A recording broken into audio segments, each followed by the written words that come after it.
அஸ்ஸலாமுஅலைக்கும். Hi friends, ஒரு சின்னதாக Meesho product review வந்து பார்த்துடலாமா? என்னுடைய மாடி தோட்டத்திற்காண்டி மீஷோவில் வந்து ஒரு ப்ராடக்ட் வந்து ஆர்டர் போட்டிருந்தேன். இந்த ரேட்டுக்கு இப்படி ஒரு குவாலிட்டியில் வந்து நான் வரும்னு நான் எதிர்பார்க்கவே இல்லை. அந்தளவுக்கு சூப்பரான ஒரு ப்ராடக்டாக தான் இருந்துச்சு. 12 இன்ச் சைஸில் வந்து நான் க்ரோ பேக்டே வந்து ஆர்டர் போட்டிருந்தேன். ஒரு சூப்பரான குவாலிட்டியில் தான் கொடுத்துருந்தாங்க. மொத்தம் வந்து 12 இன்ச் சைஸ் பேக்கில் வந்து மொத்தம் 10 பேக் கிட்ட கொடுத்துருந்தாங்க. ஒரு சூப்பரான குவாலிட்டியாக தான் இருந்துச்சு. அது ஓரத்தில் மட்டும் ஒரு சின்னதாக வந்து ஹோல் மட்டும் போட்டிருந்தாங்க.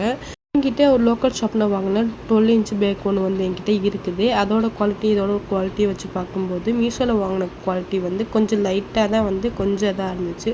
மற்றபடி எல்லாமே சூப்பராக தான் இருந்துச்சு. இந்த பேக் வந்து நம்மளுக்கு ஒரு 2-3 இயர்ஸ் கிட்ட வந்து நல்லாவே தாங்கி வரும். அந்தளவுக்கு நல்லாவே இருந்துச்சு. இந்த பேக்கோட லிங்க்கும் கோடும் வந்து நான் டிஸ்கிரிப்ஷனில் கொடுக்குறேன். உங்களுக்கு வேணும்னா செக் பண்ணிக்கோங்க. இனி வரக்கூடிய வீடியோவில் வந்து என்னென்ன செடிகள் வச்சுருக்கேன், நான் என்னுடைய மாடித்தோட்டம் எப்படி வந்து செட் பண்ணி வச்சுருக்கேன்றதை நெக்ஸ்ட் வீடியோவில் கொடுக்குறேன். இந்த வீடியோ பிடிச்சிருந்தா லைக் பண்ணி சப்ஸ்கிரைப் பண்ணிக்கோங்க. மறக்காம சேனல் ஃபாலோ பண்ணிக்கோங்க. தேங்க்ஸ் ஃபார் வாட்சிங்.